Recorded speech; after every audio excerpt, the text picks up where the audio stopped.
शिकार खुद चलकर मेरे पास आ गया। रमेश का दिल कांप गया, लेकिन उसने अर्जुन को कसकर पकड़ लिया और तेजी से बाहर भागने लगा। डायन उसके पीछे हवा में उड़ते हुए दौड़ी। उसके कदम जमीन को छुए बिना हवा में ही आगे बढ़ रहे थे। उसकी हंसी हवेली की दीवारों में गूंज रही थी। रमेश बार बार गिरते गिरते बच रहा था, लेकिन उसने हार नहीं मानी। उसके कदम अब और तेज हो चुके थे। उसे लग रहा था जैसे हर पल मौत उसका पीछा कर रही है। हवेली से बाहर निकलते ही ठंडी हवा ने उसे घेर लिया। बाहर का अंधेरा और भी घना हो गया था, लेकिन रमेश ने रुकना मंजूर नहीं किया। उसने अर्जुन को सीने से और कस लिया और पूरी ताकत से जंगल की ओर भागा। पीछे से डायन की चीखें गूंज रही थीं। रमेश अर्जुन को गोद में उठाए हवेली से बाहर भाग रहा था। बाहर की रात और भी गहरी हो चुकी थी। आसमान में काले बादल छाए थे और चारों तरफ हवा भयानक आवाजें कर रही थी। लेकिन सबसे डरावना था पीछे से आती डायन की चीख, जो पास आती जा रही थी। हर कदम पर ऐसा लग रहा था मानो वह अगले ही पल उन्हें पकड़ लेगी। रमेश ने तेजी से जंगल का रास्ता पकड़ा। पेड़ों की डालियां उनके कपड़ों से टकराती, कांटे चुभते, लेकिन वह रुका नहीं। अर्जुन उसकी छाती से चिपटा रो रहा था और कह रहा था, पापा डर लग रहा है। रमेश ने उसे कसकर सीने से लगा लिया और बोला, डर मत बेटा, मैं हूं ना, कुछ नहीं होगा। अचानक पीछे से हवा का तेज झोंका आया और पेड़ हिलने लगे। रमेश ने पलटकर देखा तो डायन हवा में उड़ती हुई आ रही थी। उसके बाल सांपों की तरह इधर उधर लहरा रहे थे। उसकी लाल आंखें अंधेरे में और भी चमक रही थीं। रमेश का दिल तेजी से धड़क रहा था, लेकिन उसने हिम्मत नहीं छोड़ी। उसे याद आया कि जंगल पार करके गांव का मंदिर आता है। अगर वह वहां तक पहुंच गया तो शायद डायन उनका कुछ नहीं बिगाड़ पाएगी। रमेश पूरी ताकत से दौड़ता गया। रास्ते में उसे एक गड्ढा मिला।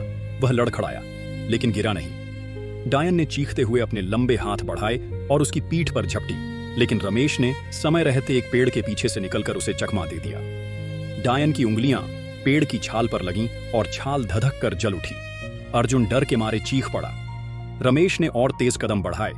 कुछ दूर पर उसे मंदिर की घंटियों की हल्की आवाज सुनाई दी। वह आवाज जैसे उसे नई ताकत दे रही थी। उसने पूरी रफ्तार से मंदिर की ओर दौड़ लगाई। डायन पीछे से लगातार चिल्लाती हुई उसका पीछा कर रही थी। जैसे ही मंदिर के दरवाजे पर पहुंचा, वहां जलते दीपकों की लौ तेज हो गई और घंटे की आवाज गूंजने लगी। रमेश ने अर्जुन को जमीन पर खड़ा किया और पूरे साहस के साथ मंदिर की चौखट पर पैर रखा। डायन मंदिर तक आते ही अचानक चीखने लगी। उसका शरीर धुएं की तरह जलने लगा। उसने आखिरी बार रमेश और अर्जुन की तरफ देखा और गुस्से से चीखते हुए बोली, ये अंत नहीं है, मैं लौटूंगी। इतना कहकर उसका पूरा शरीर राख बनकर हवा में उड़ गया। हवेली और जंगल में फैला अंधेरा धीरे धीरे छोटने लगा और आसमान पर चांदनी चमक उठी। रमेश ने अर्जुन को कसकर गले से लगा लिया। दोनों की आंखों में आंसू थे, लेकिन दिल में एक अजीब सी शांति थी।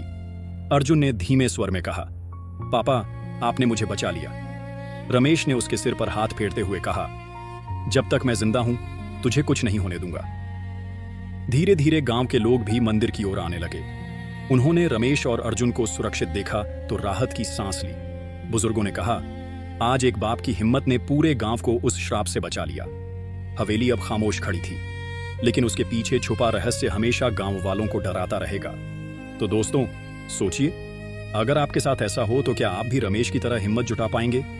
अगर कहानी पसंद आई हो तो चैनल को जरूर सब्सक्राइब करें और अगली रहस्यमयी कहानी के लिए जुड़े रहिए।